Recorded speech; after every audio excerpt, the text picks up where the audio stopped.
Good morning everyone, welcome back to my YouTube channel again. तो कैसे हो सब? आई होप सब बढ़िया हो, सब अच्छा कर रहे हो। और कल की वीडियो आप सभी ने देखी, सबने नहीं, बहुत कम ने देखी, बट मैंने कहा था मैं कंटिन्यू रखूँगा। Sorry for the delay. अभी भी सुबह के 8 बज चुके हैं।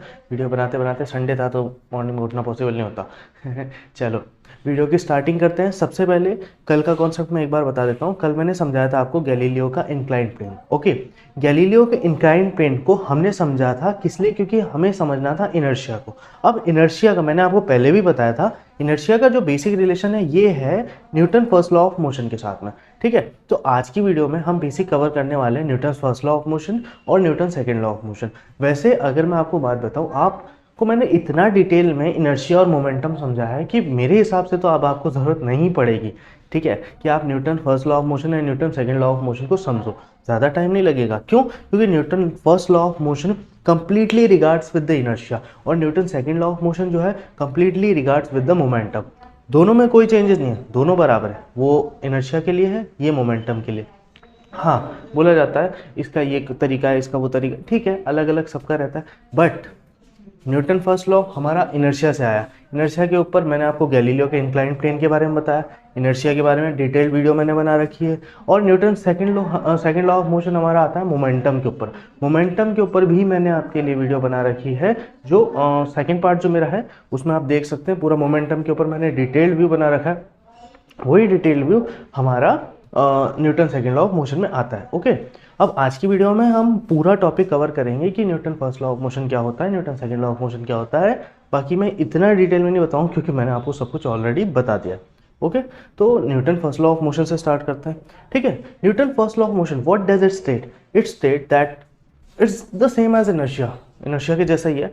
Every body in rest will tends to be at rest and every body in motion will tends to be in motion until and unless an external force or an unbalanced force acts upon it.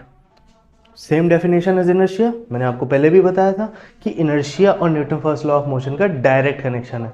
ठीक है, वही definition है, definition में भी कोई change नहीं है। जब डेफिनेशन में चेंज नहीं है तो कॉन्सेप्ट में भी कोई चेंज नहीं है। इसका मतलब मैं आपको दोबारा बता देता हूँ। देखो, सबसे पहले कल जब हमने गैलीलियो के बारे में समझा था तो न्यूटन ने क्या किया?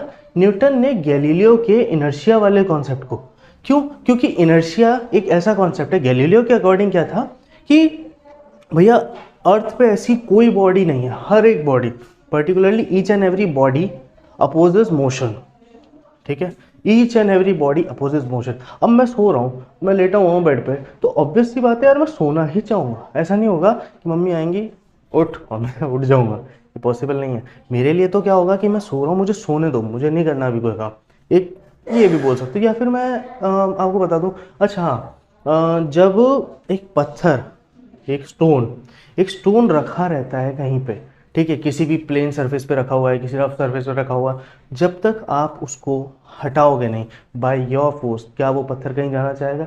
नहीं जाना चाहेगा। जब तक उस पत्थर को उठा के फेंका नहीं जाएगा या उस पत्थर को उठा के कहीं पे रखा नहीं जाएगा, तब तक उसकी मोशन में कोई चेंज नहीं आएगा। ठीक है, वो अपनी बॉडी को यही चाहेगा कि मैं तो बस यहाँ बैठा रहा हूँ, मुझे तो यहाँ का राजा बनना है, मुझे कोई दिक्कत ही नहीं, मुझे तो यहीं रहना है। समझे?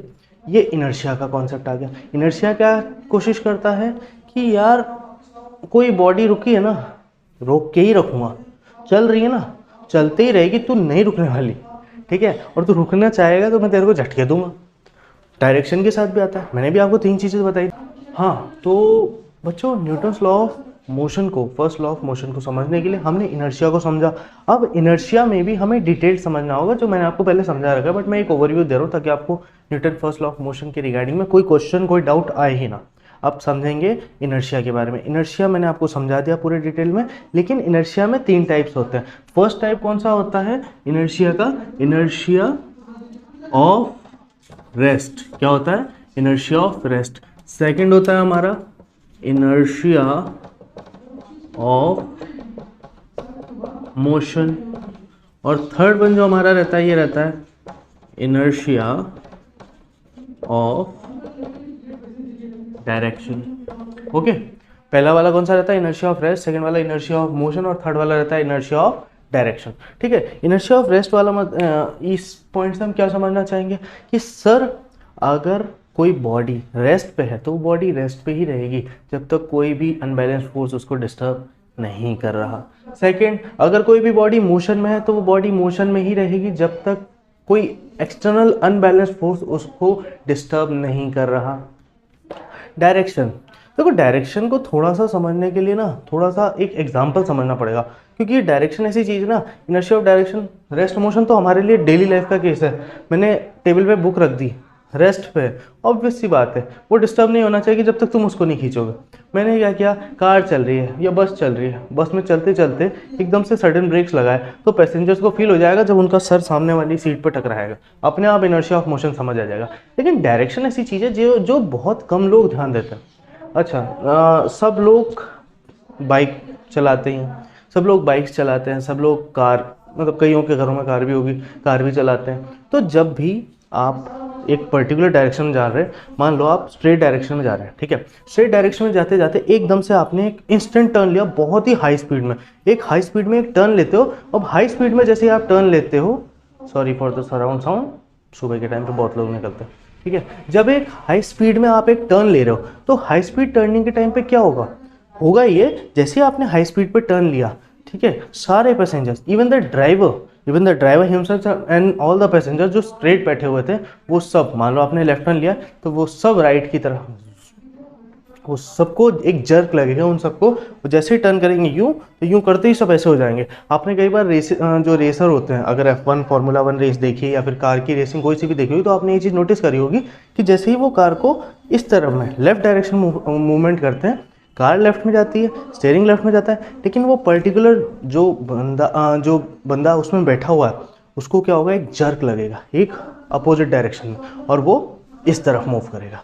होगा बस में भी यही होता है, कार में भी होता है, इवन हमारी साइकिल्स में भी, मोटर बाइक्स में भी अगर हम बहुत तेज़ स्पीड में टर्न मारते हैं तो पीछे वाले बंदे, क्योंकि आगे वाला बहुत ज़्यादा स्टेबल रहता है, पीछे वाले को अलग ही फील हो जाता है कि हाँ मुझे एक रिवर्स जर्क लगा है, ठीक है। तो ये इनर्शिया ऑफ डायरेक्शन का एक एग्जांपल हो गया। सेकंड अगर मैं एग्जांपल की बात करूं, कोई मुश्किल नहीं है। देखो आप लोगों ने अगर साइकिल चलाई हो या बाइक चलाई हो तो आपको एक चीज़ अच्छे से पता होगी, जैसे होता है ना, कई सारे हमारे हीरो लड़के जो क्या करते हैं, बढ़िया चला रहे हैं फुल स्पीड में साइकिल और एकदम से साइड करके ब्रेक लगाते हैं ताकि वो स्किड होती है साइकिल, ठीक है, स्टंट मारते हैं लड़कियों के सामने, वो अलग बात है तो जब वो ये करते हैं तो होता क्या है, जहाँ पे उन्होंने ब्रेक मारा, ब्रेक मारते टाइम पे उनका पीछे वाला टायर पूरा स्किड करेगा, पीछे वाला टायर स्किड करके आगे जाएगा और आगे जाने के बाद क्या होगा, जब पीछे वाला टायर आगे जाएगा, जो मिट्टी उड़ी है, जो ज़मीन पे मिट्टी पड़ी थी उड़ी है, वो स्ट्रेट डायरेक्शन में जाएगी, टायर टेढ़ा होगा बट मिट्टी टेंजेंशियल डायरेक्शन में जाएगी। मतलब समझो आप यूँ आए स्ट्रेट, आपने इस तरफ टर्न लिया, ठीक है, आप यहाँ स्ट्रेट आ रहे थे, आपने इस तरफ बहुत ही फास्ट टर्निंग ली, फास्ट टर्निंग लेने के बाद भी यहाँ पे जो सैंड पार्टिकल्स होंगे ना, जो मिट्टी पड़ी होगी, ये मिट्टी सीधी डायरेक्शन में ही उड़ेगी। कभी ट्राई कर लेना, ये मिट्टी जो होगी ना, ये 110% स्ट्रेट डायरेक्शन में ही जाएगी। ये ऐसा नहीं होगा कि ये मिट्टी आपके साथ साथ इधर जा रही, नहीं, ये मिट्टी सीधी जाएगी, क्योंकि ये जो सैंड थी या जो डस्ट थी ये इनर्शिया को फॉलो कर रही थी, इनर्शिया रेस्ट वाली कंडीशन थी, ये इनर्शिया डायरेक्शन आ गया, मोशन में भी थोड़ा सा आया, ठीक है। इनर्शिया मूवमेंट डायरेक्शन में क्या हुआ, इसने इधर टर्न ले लिया, बट ये सब रेस्ट पे थे, रेस्ट पे होने की वजह से जैसे आपने इसको मोशन में लाया, ये टेंजेंशियल डायरेक्शन में, कौन सी डायरेक्शन में चले जाएंगे, टेंजेंशियल डायरेक्शन में चले जाएंगे। ओके, बड़ा गंदा है ना, डायरेक्शन में चले जाएंगे। ओके, तो यही है Newton first law of motion, जिसमें हमने समझा inertia of rest, inertia of motion और inertia of direction with some examples. कुछ स्पॉटलाइट्स हैं जो मैं आपको दे दूंगा, एक बार उनको देख लेना, ठीक है। तो अब हम स्टार्ट करेंगे अपना सेकंड पॉइंट जो है Newton second law of motion. Okay, हाँ तो बच्चों अब हम समझेंगे Newton second law of motion के बारे में। Okay, Newton second law of motion क्या कहता है, the rate of change of momentum is directly proportional to the applied force on it. Okay, मतलब जो मोमेंटम है ये कैसे चेंज होगा, जिस हिसाब से फोर्स चेंज होगा, ठीक है। दोनों का आपस में एक कोरिलेशन होता है। हम मोमेंटम की इक्वेशन से फोर्स को भी निकाल सकते हैं, जो मैं अभी आपको निकाल के भी दिखाऊंगा, ठीक है।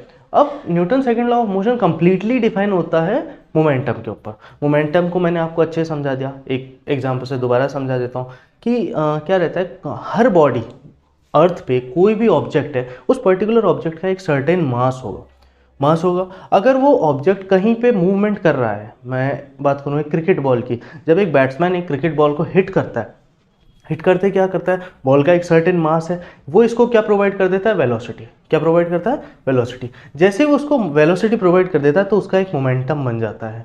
अब उस मोमेंटम को रिड्यूस करने का काम होता है फील्डर का। अगर वो उसको सर्टेनली स्टॉप करना चाहेगा, मतलब अगर कोई फील्डर, एक आपने देखा होगा क्रिकेट मैच में कि जब भी एक फील्डर होता है उसको बॉल को कैच करने की कोशिश करता है तो वो अपने हाथ को थोड़ा सा पीछे लाता है। पीछे लाने का रीज़न क्या होता है, वो उसकी वेलोसिटी को कम कर रहा है। अब देखो, मोमेंटम जो होता है मास इनटू वेलोसिटी होता है। अगर वो इनमें से एक चीज़ को कम कर दे, ऑब्वियस सी बात है मोमेंटम कम हो जाएगा। जो फील्डर होता है, फील्डर को इशू क्या होता है कि अगर वो मास को तो कम कर ही नहीं सकता। ऐसा थोड़ा ना कि आप बॉल आ रही है, बॉल को आधा काट दोगे, ये तो पॉसिबल है ही नहीं। बॉल आधी नहीं कट सकती ना, बॉल का मास रिड्यूस हो सकता है, नहीं आप जीरो ग्रेविटी की कंडीशन ला सकते हो स्टेडियम पे। बचा गया वेलोसिटी। आप वेलोसिटी के कॉन्सेप्ट को कम कर सकते हो। अब वेलोसिटी के कॉन्सेप्ट को कैसे कम किया जाएगा, बॉल को हवा में कोई एयर ब्लो करके तो स्लो किया नहीं जाएगा।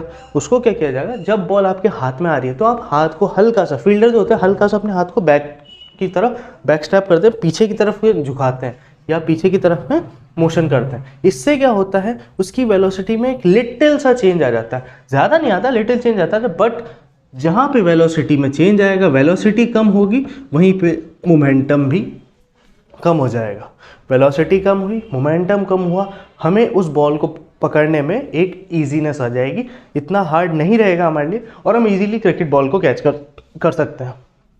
आप करना चाहो, आप ये चीज़ करना, घर पे क्रिकेट बॉल को किसी दोस्त से बोला फेंक, आप उसको पकड़ना। आप जब उसको पकड़ोगे ना, बिल्कुल सीधे बिना हाथ को मूवमेंट करे, आपके हाथ पे बहुत तेज़ लगेगी, वो इतनी तेज़ लगेगी ना कि दर्द भी होगा। बट आप उसको एक बार हाथ को पीछे करोगे ना, आप उसकी वेलोसिटी, वो आपके हैंड से अगर कांटेक्ट पे है ना, कांटेक्ट पे होने के बाद अगर वो आपके हैंड से कांटेक्ट में आप उसकी वेलोसिटी को रिड्यूस करते हो तो आप उसके मोमेंटम को भी कम कर दोगे। ठीक है, यही कहता है हमारा Newton second law of motion. Okay, अब Newton second law of motion के फॉर्मुलेशन से हम फोर्स को निकालेंगे, मतलब हम मोमेंटम की इक्वेशन से बेसिकली फोर्स को डिराइव करना चाहते हैं। ओके, सो अभी का क्या है, इसको पहले मिटा दो। हाँ, अब क्या है, हम सीखेंगे mathematical formulation of second law of motion. ठीक, सबसे पहले कोई भी ऑब्जेक्ट हम ले रहे हैं, ऑब्जेक्ट का क्या रहेगा, एक तो मास रहेगा। ठीक है, कोई भी आपने ऑब्जेक्ट लिया, ऑब्जेक्ट का पर्टिकुलर रहेगा मास। मास मैंने ले लिया m, क्या ले लिया मैंने, m। ठीक है, उस पर्टिकुलर ऑब्जेक्ट की इनिशियल वेलोसिटी भी होगी। इनिशियल वेलोसिटी को हम डिनोट करेंगे बाय u, और उसकी जो फाइनल वेलोसिटी होगी, फाइनल वेलोसिटी, इसको हम बोलेंगे v से। ओके, इनिशियल वेलोसिटी आ गई, आपका फाइनल वेलोसिटी आ गया। अब देखो, हम निकालते हैं मोमेंटम को। फॉर्मूला क्या रहता है बेसिकली मोमेंटम का, F is equals to del P upon T. ये क्या शो कर रहा है, that the change in momentum is directly proportional to the force. अगर आप इसको ध्यान से देखो तो देखो, change in momentum del P से डिनोट किया जाता है, डायरेक्टली प्रोपोर्शनल टू फोर्स, या अगर इसका कांस्टेंट ये हटा देंगे हम डायरेक्टली प्रोपोर्शनल, तो ये इक्वल हो जाएगा और एक कांस्टेंट ऑफ प्रोपोर्शनलिटी यहाँ पे लग जाएगा। मोमेंटम हमेशा टाइम के रेस्पेक्ट में होगा। अगर आपने कोई किसी पर्टिकुलर बॉडी को हिट किया है एक जगह से दूसरी जगह, तो वो टाइम के रेस्पेक्ट में ही काम करेगा, टाइम के अगेंस्ट में नहीं चलेगा। ओके, ये आपके पास आ गया, force is equals to del P upon T. Okay, now हम क्या करेंगे, हम डेल पी को क्या लिख सकते हैं, डेल पी को हम लिख सकते हैं P2 minus P1 upon T. Okay, so now sir what is P2 and what is P1? Nothing, P2 is the final momentum, P1 is the initial momentum. याद रखना, मोमेंटम जब भी चेंज इन मोमेंटम आएगा तो क्या होगा, final momentum minus initial momentum. Okay, so P2 is the final momentum. मैं यहाँ पे आपके लिख भी देता हूँ अगर आपको ध्यान ना रहे तो। P2 को हम लिखेंगे mv से, क्योंकि मोमेंटम का फॉर्मूला क्या होता है, मास इनटू वेलोसिटी। अब वेलोसिटी फाइनल वाली कौन सी हमने ली है, v, और इनिशियल वाली क्या ली है, u। तो P1 क्या आ जाएगा, P1 is equals to m into u। Okay, values को पुट कर दो यहाँ पे, ये हो जाएगा M V minus M U upon T. M को ले लो कॉमन में, M V minus U upon T. Okay, अगर आपको याद हो v minus U upon T को हम एक्सेलरेशन भी लिखते हैं। एक्सेलरेशन का फॉर्मूला होता है, मैंने पहले ही बताया था आपको, acceleration is equals to velocity final velocity minus initial velocity upon time taken. इस a की वैल्यू को इसमें डाल दो। ओके, सो हम फोर्स से चल रहे थे, तो ये क्या आ जाएगा, force is equals to mass into acceleration, hence proved. Okay, अब हमने क्या किया, मोमेंटम की इक्वेशन से हमने फोर्स को डिफाइन किया। क्यों? क्योंकि मैंने आपको साफ बोला जितना फोर्स लग रहा है उतना ही मोमेंटम होगा। फोर्स और मोमेंटम डायरेक्टली आपस में को रिलेट करते हैं। ये देखो, को रिलेट का मैं तुम्हें ऑप्शन ही समझा देता हूँ ना, मोमेंटम की इक्वेशन से तुमने फोर्स निकाल लिया, समझ आया? ठीक है, मोमेंटम की इक्वेशन से जब तुम फोर्स निकाल सकते हो, इसका मतलब ऑब्वियस सी बात है, फोर्स और मोमेंटम में एक डायरेक्ट रिलेशन है। एक डायरेक्ट क्या है, रिलेशनशिप। ओके, समझ आया होगा। आई होप सभी को समझ आया होगा तो मैंने आज कराया आज की क्लास में। ठीक है, इससे हमें क्या पता चलता है, हम Newton second law of motion को भी परफेक्टली निकाल सकते हैं। इस फॉर्मूले को यूज़ करके हम कई सारे न्यूमेरिकल्स भी कर सकते हैं। ओके, नेक्स्ट वीडियो में मैं आपको कई सारे न्यूमेरिकल्स कराऊंगा regarding force and laws of motion के, न्यूटन फर्स्ट लॉ के या सेकंड लॉ के कुछ रखूंगा। सेकंड लॉ के ज़्यादा होंगे, इनर्शिया में तो ज़्यादा आते नहीं। ठीक है, तो Newton second law of motion की एसआई यूनिट की बात करी जाए तो मैंने आपको ये बता रखा है, फिर भी एक बार मैं आपको दिखा देता हूँ। मास को हम लिखते हैं केजी से और एक्सेलरेशन को हम लिखते हैं मीटर पर सेकंड स्क्वायर। केजी मीटर पर सेकंड स्क्वायर इसकी एसआई यूनिट हो जाएगी। किस में एसआई यूनिट हो जाएगी, ये वाली हमारी एसआई यूनिट होगी। और हमारी सीजीएस यूनिट क्या हो जाएगी, मैंने आपको लास्ट टाइम भी बताया था, इसकी सीजीएस यूनिट डाइन होती है। बताया था कि नहीं बताया था?